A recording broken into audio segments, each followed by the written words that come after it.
Canto 3 Srimad Bhagavad Mahapuran. So today we are in Sekinchan, which is about 90-100 kilometers from Kuala Lumpur, Malaysia. And we decided to spend a couple of hours here on this Saturday and make a video on Canto 3 of Bhagavad Mahapuran. But before we get into Bhagavad Mahapuran, let me tell you that Malaysia is such a beautiful place and it is such a pleasure to be in the paddy fields, which is what we saw in Kedah. And here also we realized that there is a place called Paddy Fun, where we get to know about how the paddy is cultivated, how the paddy is harvested, and what a beautiful place to recap the Bhagavad Mahapuran, chapter 3, Canto 3 with its 33 chapters. So far we have read about Mahatamya, Canto 1, Canto 2. In Mahatamya, we read about the glories of Bhagavad Mahapuran. Why Bhagavad Mahapuran is considered such a sweet, nectarian fruit that nothing can match the sweetness of Bhagavad Mahapuran. When you read other scriptures, you have a mix of different philosophies, but Bhagavad Mahapuran is only about pure bhakti. No wonder when Veda Vyas was composing Bhagavad Mahapuran, there is a beautiful story associated with it, that one day he was sitting on the bank of river Saraswati and he was speaking aloud that why am I not able to reach to the masses, to the people, though I have composed 17 Puranas, though I have composed the Mahabharata and so many other scriptural texts, and he has written the Vedas.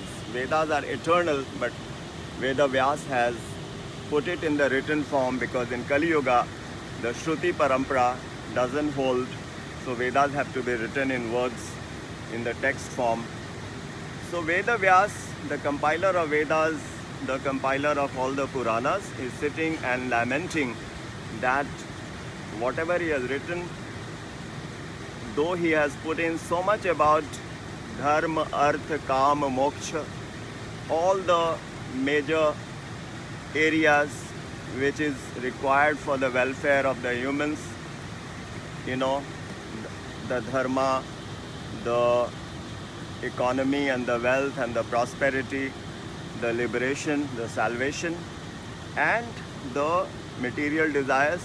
So much has been written, but it is not giving him the satisfaction, it is not appealing to the people. And that is when Naradji appears on the scene and he says, this is because whatever you have written, there is still an element of the material, and that is why it is not appealing. So why don't you write a run completely about bhakti, pure devotion, and that is the background of Bhagavad Mahapuran. And Vyasdev Ji compiles this magnificent, the most glorious, the indescribable Bhagavad Mahapuran, which has 12 cantos, 345 chapters and 18,000 shlokas. So during the COVID, we started reading Bhagavad Mahapuran. We covered the Mahatamya and cantos 1 to 12. We completed the entire Bhagavad, many chapters we read, every chapter, every word, and some chapters, some cantos we just skimmed through. And then at the end of it, our group decided that why don't we do a recap, because Bhagavad Mahapuran is so vast, but if we can condense the main nuggets of the cantos, it would be very useful, it would be a great revision. So that is what we started doing. In Kedah, we did a video on Mahatamya. Then in Ipoh, we did a video on Canto 1. And we did a video of Canto 2 also. and now we are doing the video on Canto 3. So what is the content of Mahatamya and Canto 1 and Canto 2? Let's briefly recall that Mahatamya is about the glories of Bhagavad, that the Bhagavad Dharma is the greatest, and that is why Narad Ji could help Bhakti Devi regain her youth, and her two sons Gyan and Vairagya were also revived based on the Akashvani and preachings of Sanat Sanatan, Sanak Sanandan, the four brothers, divine brothers, who preached Bhagavad Dharma, Bhagavad Mahapuran to Narad Ji. And then there was the story of Dundukari, who had fallen into the form of a ghost, and how his brother Gokarn revived him and made it possible for him to attain the highest by attentive listening to Bhagavad Katha.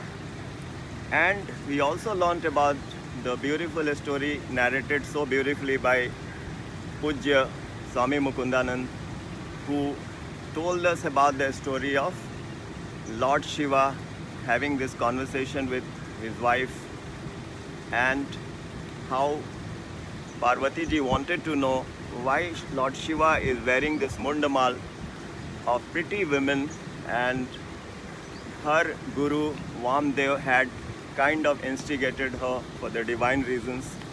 And then Lord Shiva told her that these are the heads of yours, so every time you leave your body, I have so much love for you that I retain your head and I make a garland. And she wished to know that how is it that I leave my body and you still remain there. So he says, I know the Amar Katha. So what is this Amar Katha? So this Amar Katha is the Bhagavad Katha, and that's where we learnt about how Shukdev, he was born from the hatching of the egg which remained there and listened to the Bhagavad Katha, and later this parrot Shuk has entered from the mouth of the wife of Vyasadeva, and he was born as Shukdev, and how he is now narrating Bhagavad Katha to Parikshit Maharaj. We learnt about all those stories, the speech by Bhishma Pitama, the prayers of Mother Kunti, the birth of Parikshit Maharaj, the conversation of Parikshit Maharaj with Kali, etc., etc. And most amazingly, the speech by Bhishma Pitama about Dharma, because Bhishma Pitama is telling everything about the Dharma, Artha, Kam, Moksha, which is described in so much great detail in Mahabharata. In Bhagavad Mahapuran, there is only a brief mention, but at the end of it, he says, I have described all the Dharma, but the greatest Dharma is to have devotion in the lotus feet of Sri Krishna. So Bhagavad Mahapuran is all about devotion to the lotus feet of Sri Krishna, and Sri Krishna has various forms. The 24 avatars, Ram, Krishna, Parshuram, Vara, Meen, Matsya, Kachap, Kapil, so many avatars we have read about.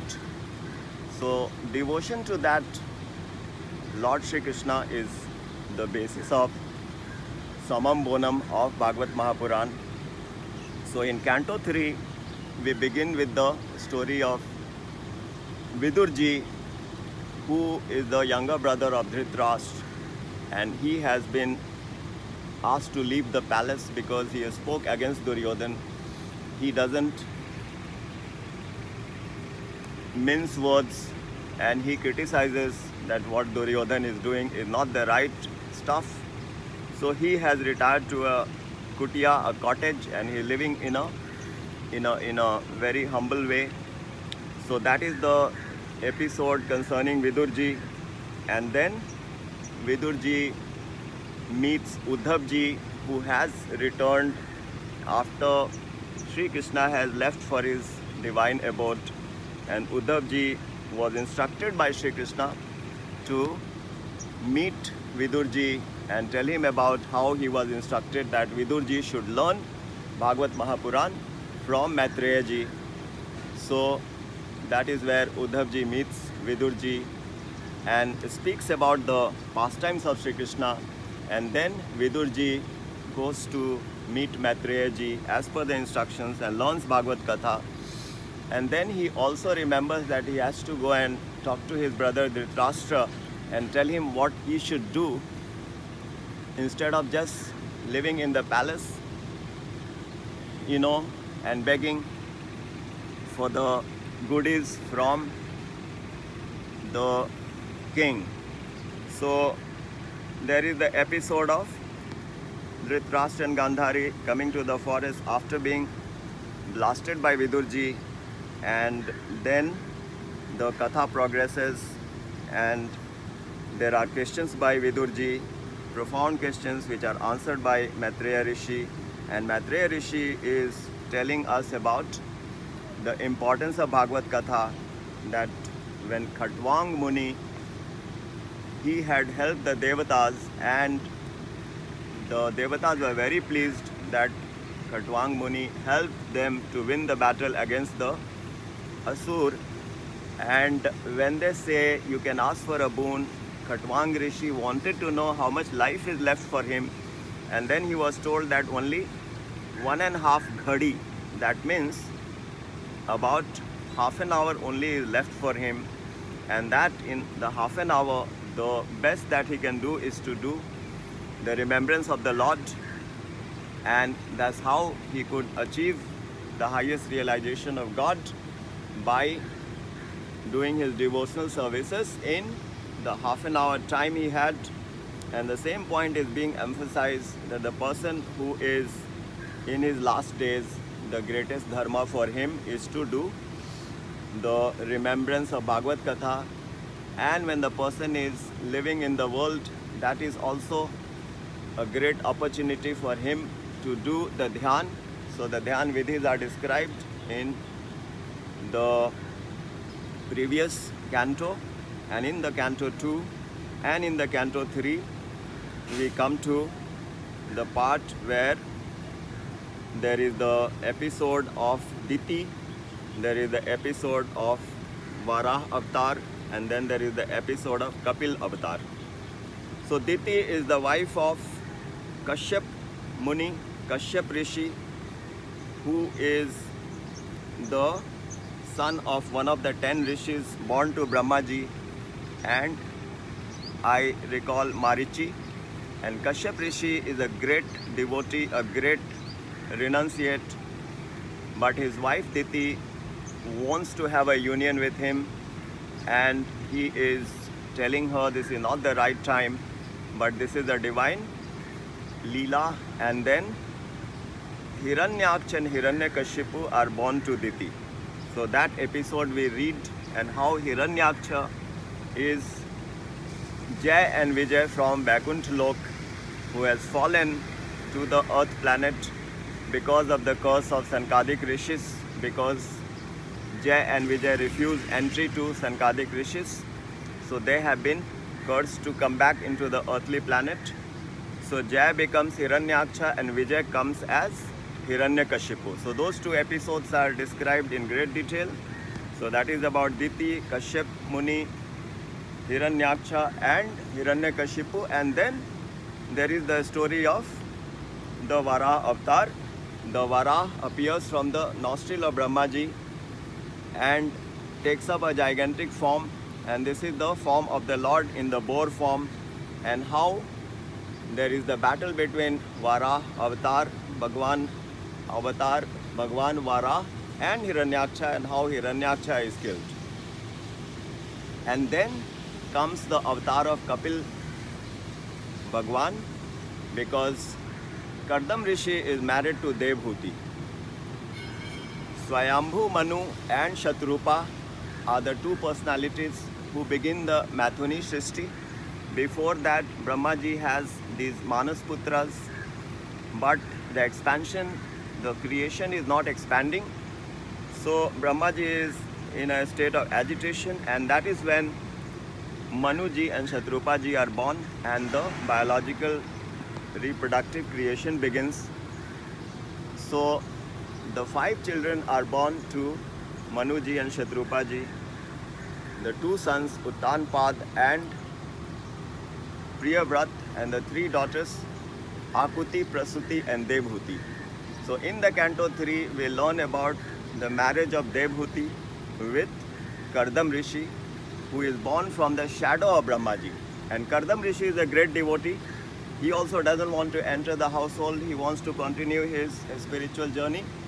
But by the Lord's inspiration, the Lord appears before him and implores to him to get married. And he puts a condition that I will get married, but you should come as my son.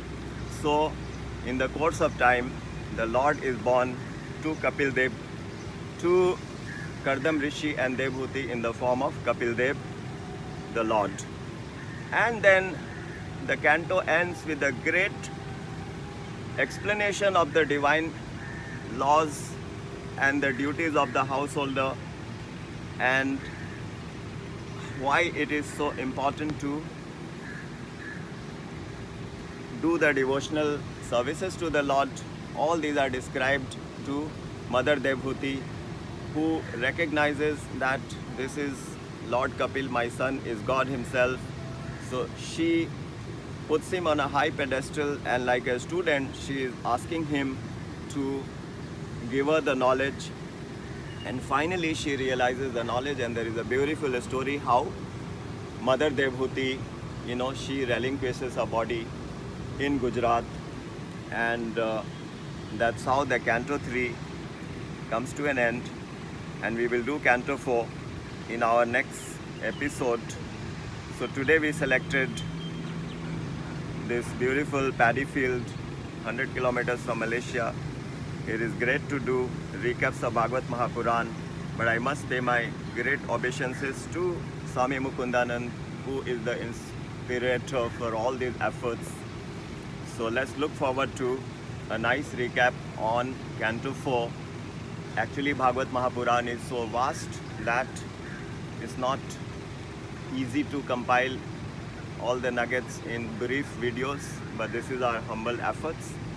Hope you enjoy. Thank you so much.